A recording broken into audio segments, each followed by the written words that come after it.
Hey guys, it's Liam from March coming to you from the Warposphere. You know, just going to be wrapping up the list. It was originally going to be a 4-part series. I crammed it all into one. We have Fire and Ice. Fire and Ice is this amazing animated movie from the 80s. We're going to put Fire and Ice in the 9 category. Terminator 1 and Terminator 2. Terminator 1, we're talking 9. Terminator 2, we're talking 10. I just realized, where the hell is my Mountain Dew? Terminator 2. Totally iconic. The plot of these movies, it's incredible. I love the immediacy of the plot.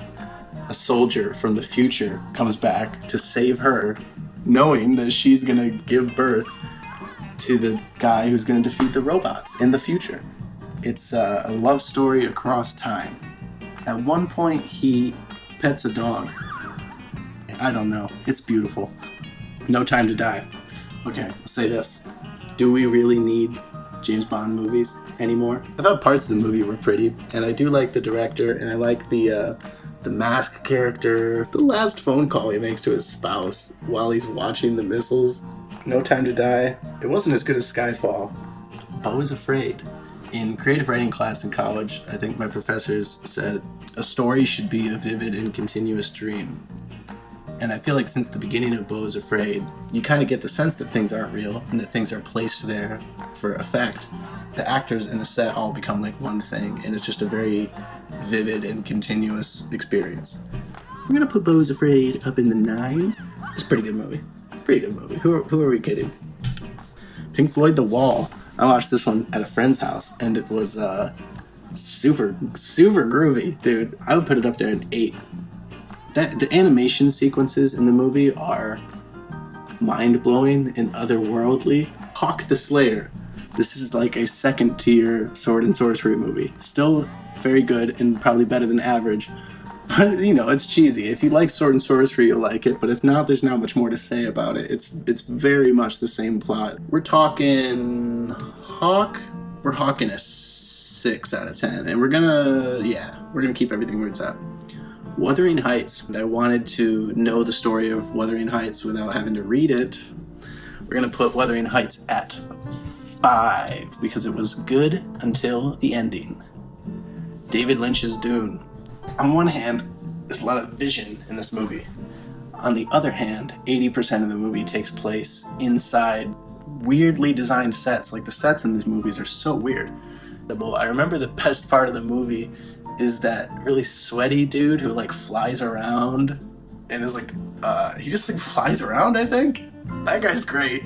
Sting is also great. I think Sting is actually the best character in the movie. It skips like 4 years of plot in like 2 minutes. We're talking 6 territory. My 5 Wives, holy shit. My 5 Wives is a Rodney Dangerfield movie. He's like not in the plot. Like, things are happening around him and then he's just doing his act. But that's not a bad thing. Perfectly even. It's just as enjoyable as it is unenjoyable. Ooh, Live and Let Die. I didn't know I had 2 Bond movies on here. Good, but dated, like very dated. It just seems like a big mess of a movie that I'm sure made perfect sense when it came out. I think it's going for a 4. Oh, that's where the other Bond movie ended up. Maybe I just don't like Bond movies. Babylon. One memorable scene is that they're filming this movie.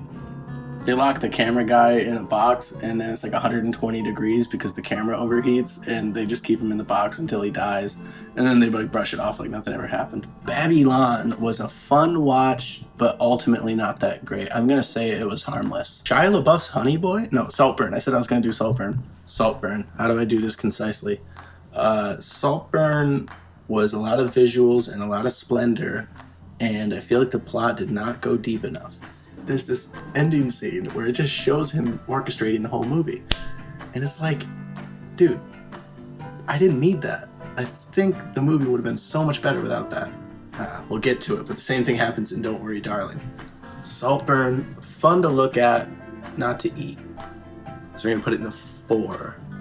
Honey Boy, Shia LaBeouf. This one's really testing my memory because I think I watched this the same day as Cool Hand Luke, or one of the other movies on this list. I wish they had done more scenes from him working on Transformers. Talk about movies that nobody's heard of. The Daytime Ended. This is a sci-fi movie from the 70s, but it feels like it's in the 50s. Whenever the supernatural extraterrestrial ends up on screen, they just put a green filter over the whole screen. It's really funny and cool. It's weird. It's terrible, but it's not bad. No, this movie sucks. This movie sucks like big time. What do we got? Nuke 'Em High. Oh shit, yeah. This is like a 1. It's just not good in any way. I don't see the appeal in these kinds of movies at all. I think they're like really dated. Cool Hand Luke. Cool Hand Luke is gonna end up in the 8 or 9 category. He's unfazed by everything. He's kind of like effortless in life and just kind of sees through everything. It's as if he wrote the movie himself, or that he's aware of the fact that he's in a movie. Sometimes life can be like that. Oh, the sheriff character.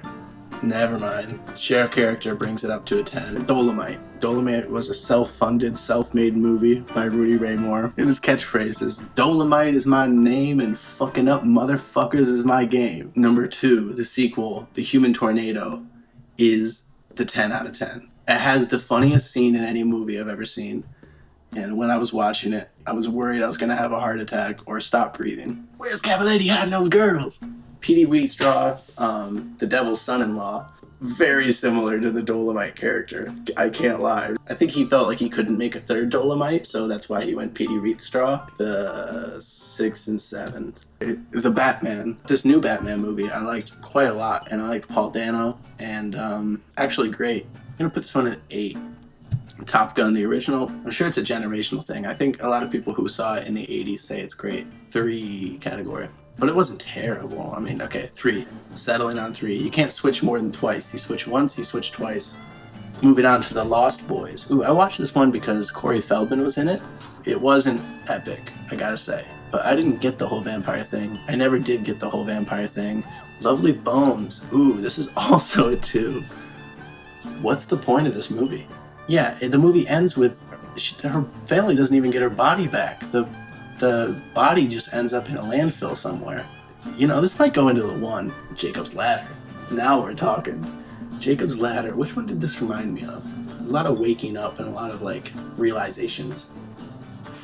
I put this one at a solid 5, and it's very dingy. Not a bad thing. This is personal taste. Elvis. Baz Luhrmann, who has previously done Gatsby and that Shakespeare movie. It's such a fever dream. The movie is made up of about 90% montage edits and just endless visual effects.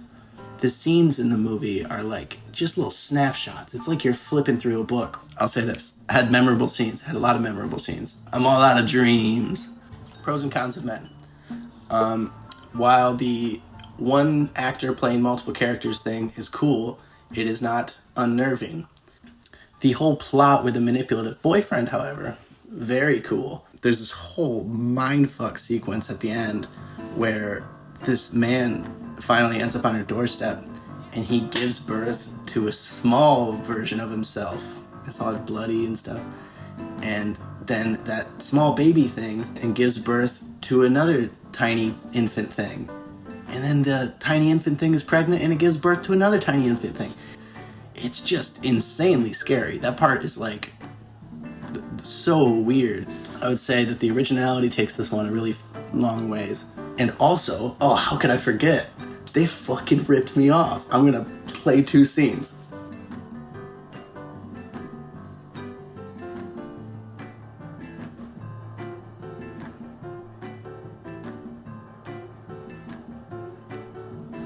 So as you can see, there's no other way to interpret it.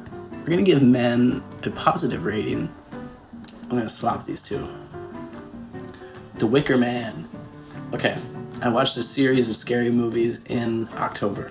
What's really great about this movie is that the person who goes in to do the investigating is like an officer of the law. So he's coming in with like a totally English like one perspective on what things are right, which things are wrong, and he realizes that things are going from eerie to dangerous, or from dangerous to like murderous. And the ending is still genuinely chilling when they're burning him. It's great. You know, he's the protagonist and the cult wins. I mean, that's great. It's a little dry. It's a little British and a little dry. So we're gonna put this one in the 8. Eden. I was doubting whether it'd be good or not, and it was better than I expected. When I was told it's the movie about human traffickers, first reaction, I don't want to watch that. It turns into a very interesting movie about how she's able to escape by basically helping the human traffickers. This guy that she's working with thinks that she's going to be his girlfriend, so he invites her over to his house, and he has this meth problem, so he's always smoking out of this pipe. And at one point at the end of the movie, she sprays like insect killer in the pipe, and he hits that shit, and then she escapes and is reunited with her parents. Basically, this movie exceeded expectations with the plot development. I thought it actually had a good plot. Put it in 6 because it wasn't bad. Ooh, If. Okay, I watched this movie because it was made right before Clockwork Orange. The twist ending is great, honestly. The twist ending is insane because the whole movie has you feeling totally regimented, totally following these boarding school rules. And then at the end, they just shoot the whole place up, which is like, maybe that hasn't aged that well. 7. We're getting down to it now. We got Antrim. This is a found footage film type thing. It's made to look like it was 70s Russian cinema. An actual cult stole the original film and interjected their own frames into it and their own subliminal messages. Very cool concept for a movie. It is pretty faithful to the aesthetics of 70s Russian cinema. One of the things that the cult splices in is just this shot of like this devilish looking figure just staring into the camera. We could have taken, and I think it probably could have taken manipulated footage thing, the manipulated footage thing a lot. There's just a couple like above average. And it was fun. It's a fun movie to watch, which goes a long way. I would watch that one again, and I'd put it at the 7. Dungeons and Dragons. Fucking awesome movie, dude. I loved Dungeons and Dragons. Some of the cinematography in this movie was like actually pretty legendary. I loved whenever the dragon would show up and they do those long shots. That was great. We're gonna put Dungeons and Dragons up in the 7 level. Nosferatu the Vampire. It's a good movie. It's a very good and beautiful movie. That I was watching a restored version of the movie, a remastered, restored version. Some of the scenes are still so dim you can barely tell what's going on. The only other complaint about this movie is that there's a little bit too much of this going on. There's several parts of the movie. Oh, this is really scary, you know? Nosferatu, oh, so beautiful though. It's a beautiful movie. I'm definitely gonna do some adjustments after this. It's going up in 7. Ooh, Zabriskie Point, okay. And this is set in America. He's an Italian filmmaker who branched off into England and then went to America to make this film. And I think he went to like South Africa for his next one, something like that. It's a decently... No, Zabriskie Point was bad. It was bad all the way through. Okay, we're getting down to the final row. Town That Dreaded Sundown. There's this guy who kills people in just horrific ways. Like, the scenes are very hard to watch. They bring in this hotshot investigator guy who you think, oh, this guy knows what he's talking about. He's going to solve the murder. Long story short, he doesn't solve the murder. He doesn't even get far at all. The murders happen throughout the movie, and the bad guy gets away. And there's just something that's so unsatisfying about that, and it's not like in a true-to-life way. It's like a very lazy way. It's a 4 or it's a 3. Pretty sure it's a 3. Everything, Everywhere, All at Once. Best Picture winner. Primetime real estate. This movie's great. It made me rethink shit about life, dude. The bagel thing. I'm gonna put this one at a 9 or an 8. Nah, dude, what it did for movies, what it represents for movies, that's a 9. Because I think like 5 people did the visual effects on that movie. Super small production. Went all the way to the moon with that shit. Hexan? This is about the history of witchcraft. It's a movie from the 20s. It's just a very messy, boring movie. If you're looking at screenshots of it, you'll be betrayed into thinking that it's all that interesting. It's not. Try to watch it. It's definitely not a 1. It's not a 4 either. Yep, there it goes. Napoleon, the original 1927 Abel Glance Napoleon. Yes, it was ahead of its time, but we're talking like 2 of the sequences are ahead of their time. From my understanding, oh god, I hate when shit happens. Having said that, Napoleon, talking 4 out of 10. Ooh, Vice. Okay, I just watched this one like 2 nights ago. Super well edited. I went into this movie with the thought, I want to find out who Dick Cheney really is. It's uncanny, the fact that Christian Bale can do this with not just one character in his whole career, but just, many characters he's been able to just transition into. I would say 8 out of 10. The Many Saints of Newark. I honestly think The Sopranos is better than any movie I've ever seen because it's at the same quality as something like The Godfather, and it sustains for like 68 episodes or something, 86 episodes, I forget. 6 seasons of the utmost quality. You name it, The Sopranos has it. This movie, The Many Saints of Newark, all of its credit is because it's attached to the TV show. It's going in like the 4 category. Fantastic Planet. Very good. Amazing. It's very eerie. It's an animated French film. I forget what the higher beings are called, but they're these blue people who are like aliens. And they have to look after these little human-looking things. I think they're called the Le Jogs. Very inspiring. One of a kind. Jazzy and fun. And the vibes are immaculate. The vibes are 10 out of 10. Catskill Cannibals. Catskill Cannibals. Wow. This is a movie, you kind of just have to look it up and watch it yourself, and then you'll get the idea. It's not zero effort. It's actually a lot of effort in pretending that you're making a movie. It honestly, if anything, deserves to go in the 0. I feel like this is a 0. I watched the whole thing. Having said that, there are movies that I've fallen asleep to or turned off because they're so boring. I did watch all of Catskill Cannibals. I feel like 0 should be an honor, honestly. I think Catskill Cannibals should be a 0 because it's the only 0 so far. It's an honorable position, I think. Oppenheimer, I watched not too long ago. I actually had to purchase it for $20 on Amazon streaming because they weren't renting it. I invested in this movie, you could say. I feel like it didn't need to be 3 hours. The last third of the movie with like Strauss just like crying to himself in that room, just being like, how could he do this to me? To act like half of the movie is about making the bomb and half of the movie is about the aftermath. There's not half a movie after the bomb goes off. And overall, it's tough to judge Nolan. His plots bother me, and little things bother me about his movies.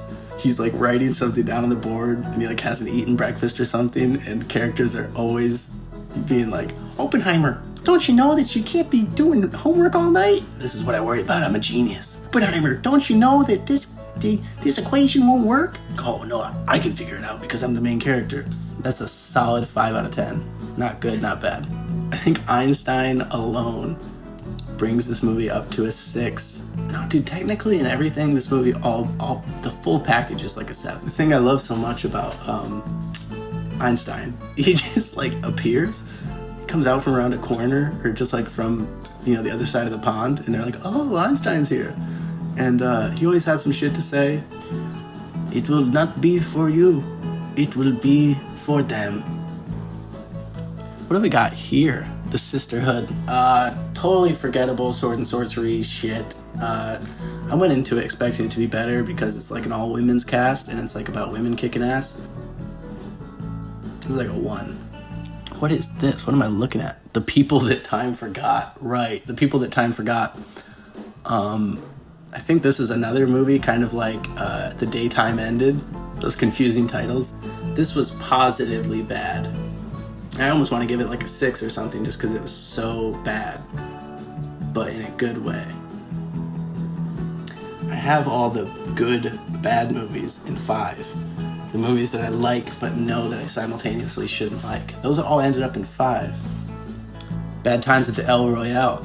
I like this movie a lot. It just seems like it was a really great script to begin with, and the whole movie was executed with like really good tone. A story should be something that unfolds, not just something that happens.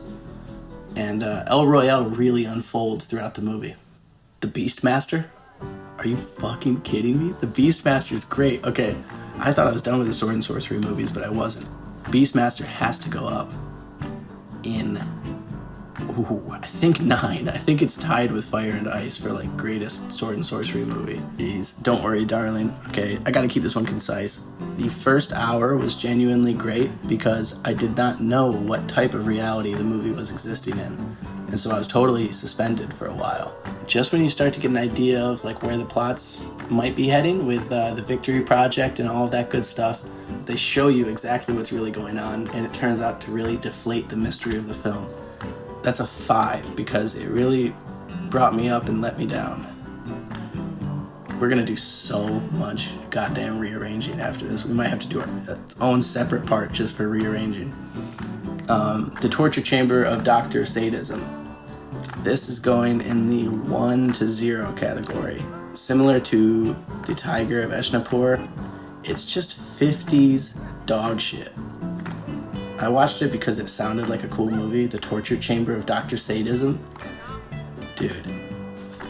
Judas and the Black Messiah, very tight movie. I thought the whole script and the storytelling was so front to back, just like very real.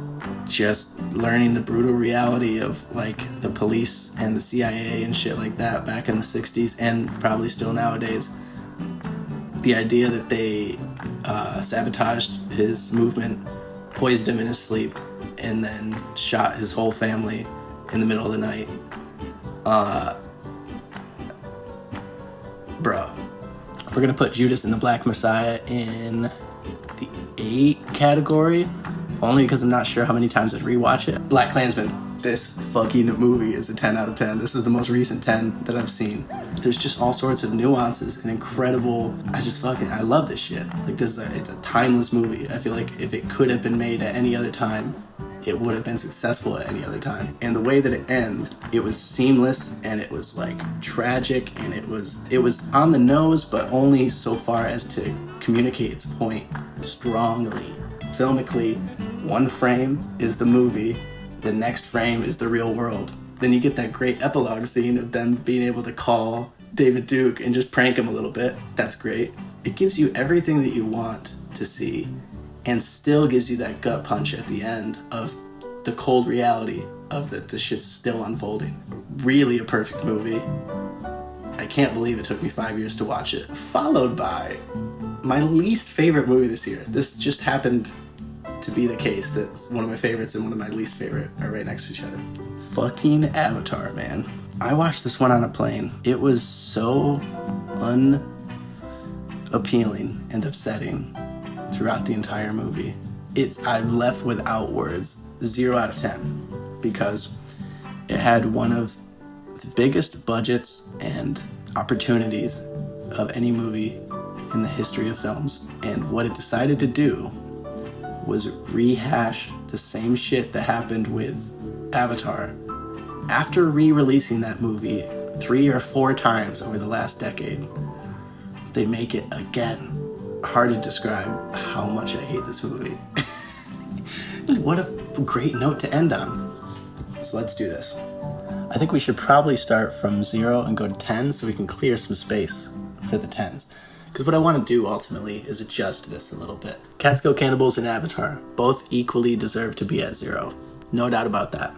I think Lost Boys can actually move up at this point. Daytime Ended needs to go up because it does suck, but it's not a 3. It's a 4. Come on. Napoleon deserves to move up. It didn't hurt anybody. Napoleon, innovative movie. It's okay. I feel like if anything, The Many Saints of Newark should be moved down. My Five Wives. Okay. I'm hearing you loud and clear. My Five Wives does need to move down a bit. And so does Infernal Cauldron. Because it was trash at the time. It's trash now. What did Hellraiser 2 do that Hellraiser 1 didn't do? So Hellraiser 2 is going to go in 4. Ooh, Starsky and Hutch is rough because I would have to look up maybe the trailer for that movie to remember any of the scenes. I don't remember that movie hardly at all. So maybe Starsky and Hutch goes 5. Hawk the Slayer also goes 5. Yes. Faust is gonna go 6. Petey Wheatstraw is going 6. Batman could go down to 7 pretty comfortably. It was good. Dolomite doesn't need to be up at 9 though. It's really great, but it doesn't need to be at 9. It's more like an 8, down to 8. Yes, Beastmaster's going down to 8, that's right. Mad World could probably move down to 9 comfortably.